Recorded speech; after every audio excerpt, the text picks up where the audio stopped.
عليكم ورحمة الله وبركاته. في يوم عظيم من ذكرى أكتوبر العظيمة بصراحة، يعني النهاردة تقابلنا من اللجنة داخل اللجنة النقابية للعاملين بجامعة اسكندرية في سموحة، وكان لنا هذا اللقاء العظيم مع بطل عظيم، بطل حقق النصر وحقق أشياء معجزات داخل حرب أكتوبر 73.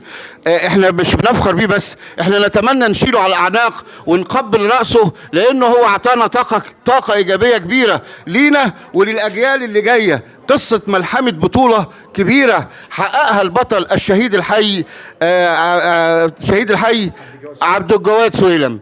احنا بنقول له احنا بنحني راسنا ليك الاول، وبنقول لك اهلا وسهلا بحضرتك داخل اللجنه النقابيه. القصص البطوليه ديت، يعني انت عايز تقول حاجه الاول، تقول حاجه للناس المشاهدين والمستمعين؟ بسم الله الرحمن الرحيم. يعني مساهمه بسيطه جدا في امن وامان مصر. ربنا كرم سبحانه وتعالى في امن وامان مصر مقارنه بالشهداء. انا من رجال الصاعقه. الحمد لله ربنا كرمني، دمرت 16 دبابه و11 مدرعه. ما شاء الله ما شاء الله. وفقدت ساقي الشمال وساقي اليمين وايدي اليمين وعيني اليمين.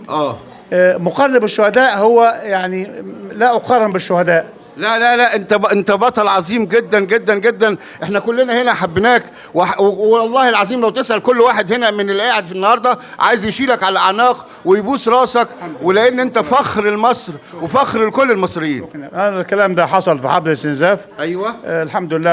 الرقم العظيم ده طبعا وراه معلمين وقاده قادونا ودربونا كويس جدا. تنين 16 دبابه و11 مدرعه، وفقدت ساقي الشمال وساقي اليمين ودراعي اليمين وعين اليمين.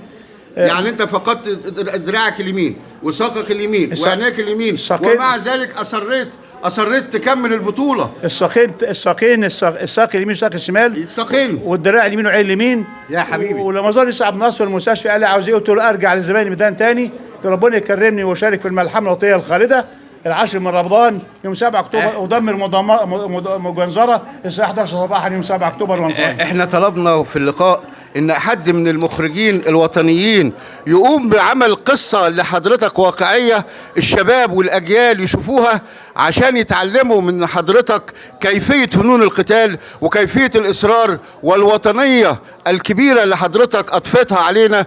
احنا بنحبك جدا، احنا بنحبك جدا. عاوز اقول بقى للشباب، احنا تعبنا كتير جدا. اباكم واجدادكم ضحينا بالالاف الشهداء والاف المصابين وعرق والابطال. عاوز اقول لكم خلي بالكم، عدونا دلوقتي بيحاربنا بالفتن والاشاعات والاكاذيب والمخدرات. خلي بالكم، العدو بتاعنا غدار، ما تقولش فيه سلام بيننا وبينه. هم دليل مساعدين دلوقتي.